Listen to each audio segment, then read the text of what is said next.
It's just one dinner. Don't be petty, my mom said, handing me a $1,500 bill for a meal I wasn't even invited to. Oh, you want to see petty? I smirked, then I made sure they regretted it. It's just one dinner. Don't be petty, my mom said, handing me a $1,500 bill for a meal I wasn't even invited to. Oh, you want to see petty? I smirked.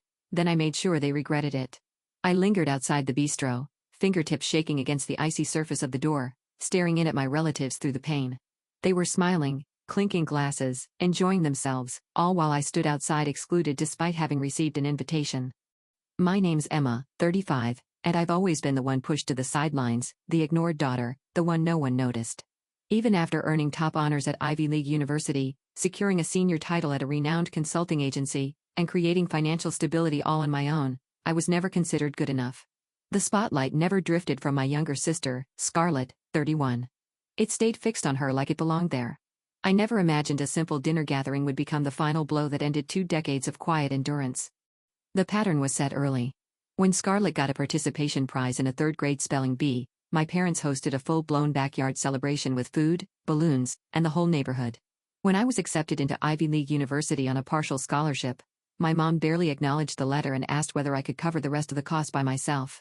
When Scarlett barely scraped through high school, they surprised her with a new car. When I graduated college with honors, they didn't come. Scarlett had a light cold and needed them more. Anytime I tried to discuss the imbalance, I was met with dismissal. You're just envious. You've always been so self-reliant. You don't need us like she does, and we love you both the same. But their behavior always contradicted their claims. I was regularly included in family events at the last minute, usually through quick texts after everything had already been arranged. I'd show up at holiday dinners to find the gifts already unwrapped. My birthdays were rushed and minimal. Scarlett's turned into multi-day affairs. Financial requests began subtly while I was still in school.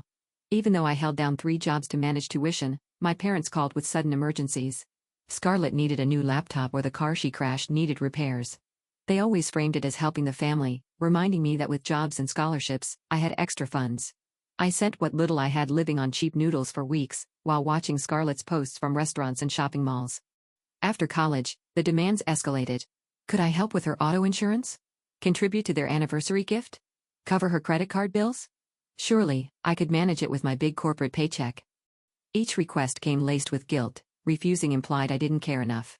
Last month, I got a major promotion, director level, the youngest in my firm's history. I called home excited. My dad picked up, listened briefly, then handed the phone to my mom, who said she couldn't talk because Scarlett was stopping by to show vacation photos.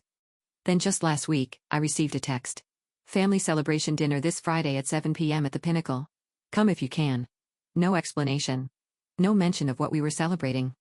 Just another throwaway message. And still, I felt a flicker of hope. Maybe, just maybe, this was about me. Maybe they finally saw me. I cleared my entire day, canceled a key meeting with a major client, bought a 250 bottle of champagne to bring, and picked out a new dress, wanting to look my best for what I naively believed could finally be my moment of recognition. I stepped into the Pinnacle, one of the city's most upscale eateries, exactly at 7 p.m. Through the pane, I spotted my entire family already gathered. My parents, Scarlett, all 4 grandparents, 3 aunts, 2 uncles, and a bunch of cousins. A banner floated over their table. Cheers to your promotion, Scarlett. My chest felt tight. My throat closed up. Scarlett had just moved from junior to full sales associate at the retail shop where she'd been working part-time for less than a year. Still, I entered the restaurant clutching the champagne bottle, forcing a pleasant expression. The chatter around the table halted the moment I approached. My mom's face tightened with clear irritation. I scanned the table. Every chair taken. Every plate arranged. Every drink poured. No seat for me. Emma, my mom muttered sharply, half rising from her chair and blocking me before I could reach them. There's no space for you. We didn't expect you to actually come. A sharp ringing filled my ears. Heat climbed up my neck as over a dozen family members locked eyes on me, silently watching me crumble. You said it was something important. I whispered, yes. For Scarlett. She replied, quiet but cold. You're always tied up with work. We didn't want to add pressure. In that moment, 2 decades of being the overlooked one snapped into brutal focus. I gently set the champagne on the edge of their table, turned around, and walked out without a word. My fingers trembled behind the wheel the entire way home. Tears blurred the road, but I didn't stop driving. I just needed the safety of my apartment, the one place in the world that was actually mine.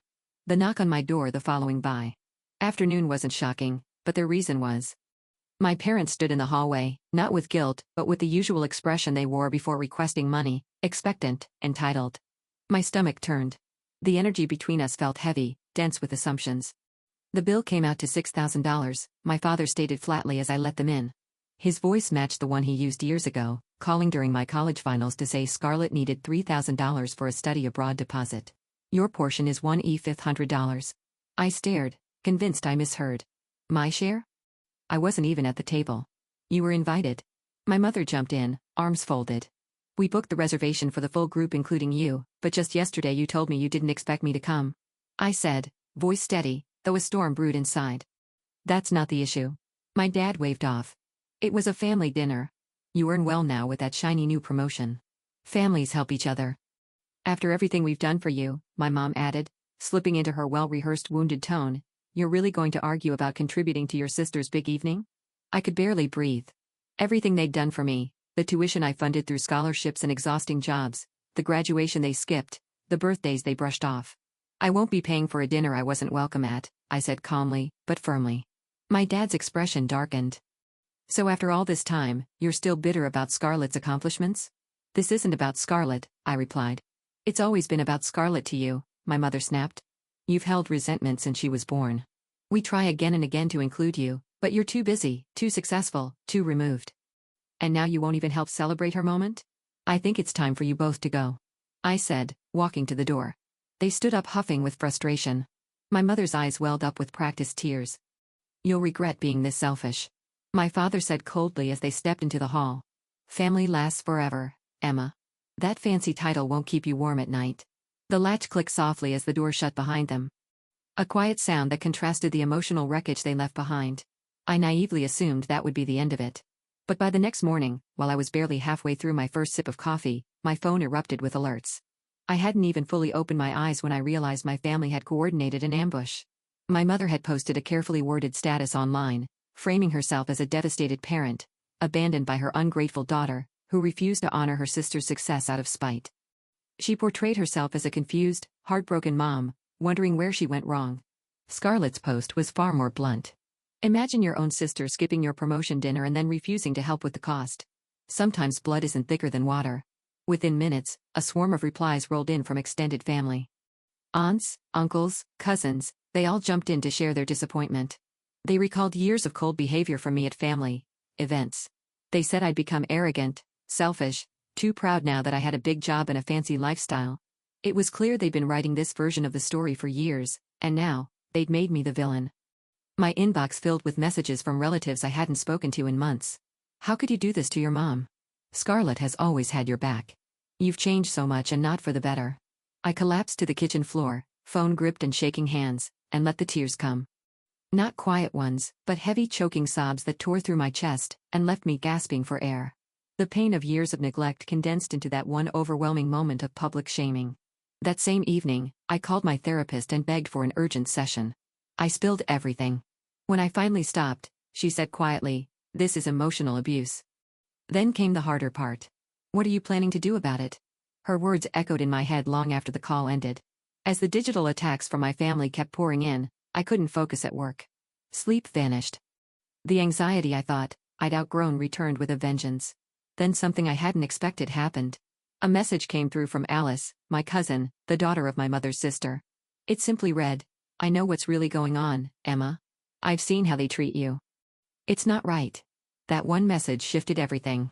The next day I got to work. I began compiling proof. Screenshots of the last-minute text inviting me to dinner. Pictures from past events where I was clearly left out. Records of my accomplishments being dismissed, while Scarlett's small wins were celebrated in full. I even had email exchanges where I tried to talk about the favoritism, only to be met with blame and denial. My fingers trembled as I wrote a social media post. It wasn't emotional or bitter. It was detailed and honest. I outlined the years of favoritism. The rushed dinner invitation, how I'd arrived at the restaurant and wasn't even given a seat, how my parents had shown up the next day to demand $1,500 for a meal I hadn't eaten. And most of all, how emotional manipulation had been a quiet constant in my life. I hovered over the post button for what felt like forever. My thoughts spiraled. Would this destroy my relationship with them for good? Had that relationship ever been genuine? Was I becoming the exact person they always accused me of being? Eventually, I exhaled, hit post, shut off my phone, and went for a long walk by the river. I needed to step away, to give myself the space to not be reachable, to let the fallout come without immediately absorbing it. 3 hours later, I came home and turned my phone back on. The reaction was explosive. My parents responded quickly and aggressively. My dad, a mid-tier manager at an insurance company, who often exaggerated his clout, sent me an email with his company's legal department copied. He accused me of defamation and claimed I caused them serious financial harm. The company's legal rep, clearly caught off guard, replied with a generic message about looking into the matter. My dad then forwarded that response to me like it was official proof a lawsuit was underway. My mother contacted my office, speaking with the front desk receptionist, claiming she was worried her daughter was experiencing a psychological crisis and spreading lies about family members. She hinted to HR that I might be mentally unstable. I only found out because my manager, who trusted my integrity and professionalism, immediately informed me about the attempt to sabotage my reputation at work. Meanwhile, Scarlett uploaded a lengthy video accusing me of tearing the family apart out of bitterness. My father sent a message saying I'd regret making such a public attack for the rest of my life, followed by a vague threat suggesting he had connections that could ruin my future in the industry. Their scare tactics, which had haunted my childhood, were now being weaponized against my adult life and career. That familiar fear gripped me again and my hands shook as I forwarded all messages and recordings to a lawyer friend for review. The tight pressure in my chest reminded me of every time they'd back me into a corner growing up. But support came from unexpected places. Alice stood by me publicly, confirming everything and sharing her own observations of how I'd been treated. 2 other cousins messaged me privately with words of encouragement. Even my uncle, always kind but usually distant, left a comment. I've seen this pattern for years. Emma's story is true. The biggest surprise came from a childhood friend who had attended many family events. She posted a detailed comment about the favoritism she'd seen firsthand, admitting it always made her uncomfortable, though she never knew how to speak up. Public opinion began to change. Alice revealed that before the dinner, my parents specifically told the family, "Don't tell Emma until the last second. She probably won't come anyway." Desperate to spin the story back in their favor, my mother posted old pictures of us with captions about how she always loved both her daughters equally. My father claimed they had made sacrifices for my schooling, none of which were true. Scarlett accused me of needing to be the center of attention, a bitter irony considering the circumstances. None of their tactics worked. The truth once brought into the light wouldn't go back into hiding. 3 days after my original post, I made the most painful but healthiest decision I'd ever faced. I cut ties with my immediate family. I blocked their phone numbers, emails, and social accounts. I instructed my building's front desk not to let them in. I notified workplace security they were to be denied access if they showed up. The relief was instant and powerful. A lifelong burden, the hunger for validation I was never going to receive lifted off my shoulders. The anxiety I carried for decades finally started to fade. In its place, I found peace and the confidence that I had reclaimed my own story.